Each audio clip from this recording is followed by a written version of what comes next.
Assalaamu calaykum. Waa walaashii Filsan. Telegaad naga soo tino waddo markaaba channel soo dhawaada. Maanta waxaan noo wadaa waxa weeyaan maalintii sagaalaad iyo afurkeeni. Een waxaan halkaa igu jiray waa si arkayseenba hilib yar oo shiidan. Wax badan ma rabo.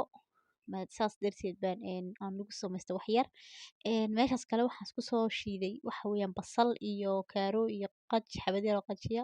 iyo xabad barbarooni ah.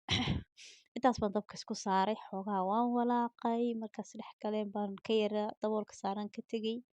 ma dabool ma saarin laakiin si ay u qalasho waxaan kusoo darsaday hadda waa milixdii amba cusbadii waxaan ku darsanayaa xawaashyo babrika iyo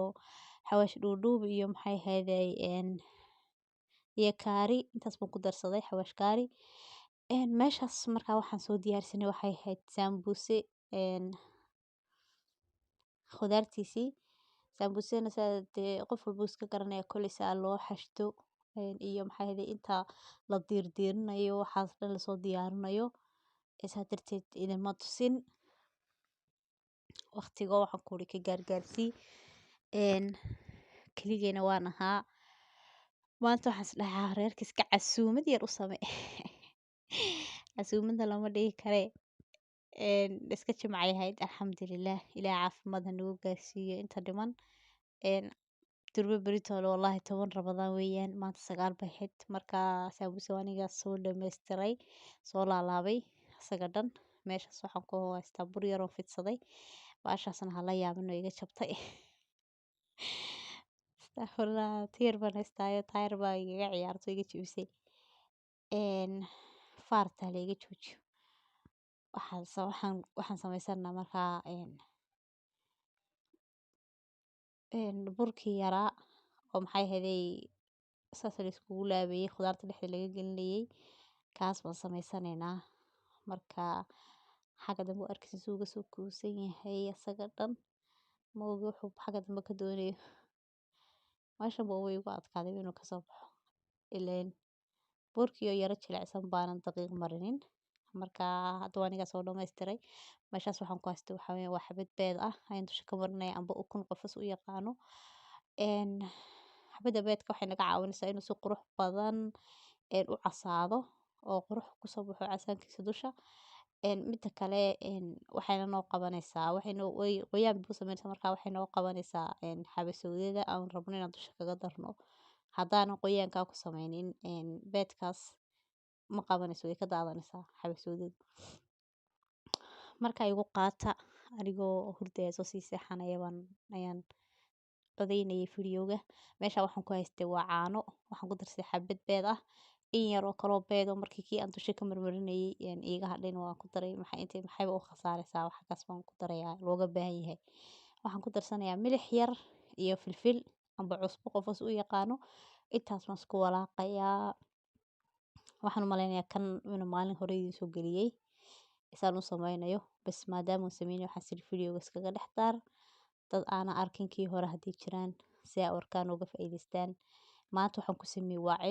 ceeshka waan soo iibiyay isagu saa u diyaarsan laakiin maalintii hore kii aan ku sameeyey anaa dubay daqiiqdeedii anaa xashtay oo dubay sida sabaayad oo kale laakiin kan asagoo diyaarsan ma soo iibsaday aniga maalintii hore aan ku sameeyey baa markaan maanta igala fiicnaaday markii dambe la cunayay kan xoogaa wuu yara buurnaaday marka laakiin kii aniga maalintan sameeyey baa aad iyo aad igala macaanaaday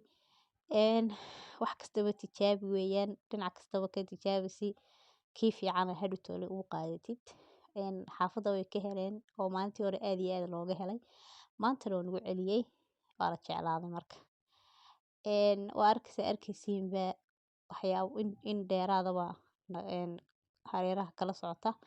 intaas baa raba marka inaan ka jaro si maxay ahayday qoyaanku marka hadhow toole ku darayo aan usoo taagtaagnaanin intaa yar baan ka jaray marka aniga hadda waxaan ku daraya waa qoyaankaas sidaa arkaysa waa caanihii iyo beedkii iyo milixdii iyo filfishii aan isku daray cheestii aan markii gudaha kaga daray in aan kasoo reebay oo dusha si ay uga casayso aan ugu talagalay baan dusha ka saarayaa asagana saas buu ku tegayaa ofinta een meesha waxaan ku haysanaa waa bur yar, burkana waxaan kusoo sameynaynaa sidii aad arkayseen. Anaa idin tusi doona dib baa idinka tusi maantaas intaas wixii ka dambeeya maan duubin ina kamaradu ii furnayd baan moodayay. Hadda saliidaan dabka saartay waxaan soo dubayay saambusihii. Saliidda waxaa fiican tahay saambusaha lagu dubayo inaanay aadna kaaga kululaanin qabowna kaa noqonin, waayo haddii aad kaaga kululaatana si fiican kuguma bislaan wuu kaa gubanayaa. Haddii ay qabow kaa ahaatana saambusaha wuu kaa cabayaa, saliid buu kaa cabayaa ama saliid baa kaa galaysaa. Marka waa kaas qaybta ugu horeysay si arkaysiin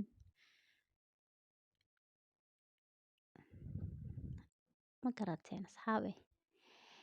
Markaas isla daawasho wanaagsan saa loo dubayay iyo xabad baa halkaas iga kala furatay mooji malaha markaan laabayay baan daqiiqda aan ku yareeyay meeshaas kala furatay garan mayno ka saarun dheh inta saliidda cabbi lahayd haddaan ku sii daayo aanba israado dhinaca kale u yar oo saliidda ayaa gudaha ka galaysa. Markaa waxaan jeclaystay inaan iska dhaafo. Waxaan kusoo ridanayaa waa qaybtii labaad oo saambusaha ilaa 3 qaybood booba malaha ka dhigay mise 4 qaybood garan maayo ma xasuusto waxay ahayd. Gebigayga waa iska hurda heesa. Meesha saambusi markaan kusoo dhammaynay waxaan ku dubanaynaa waxa weeyaan waa bur amba daqiiq amba quraac amba khamiir maxaa kale loo yaqaano af Soomaali tano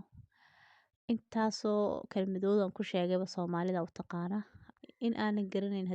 in aanan sheegin haddii jirtana ha laysoo sheego. Doonad waa la odhan karaa dhexda laakiin ma daloolo marka doonadna waa la odhan karaa bay ila tahay. Marka waa kaas asxaabey dee aniga markaa inoo soo diyaariyey alaabtaas walaad garanaysiin saambusi waa kaas kii kale dhexda khudaartan ka gelinaya waa kaa daqiiqdii amba burkii saas buu kusoo baxaa.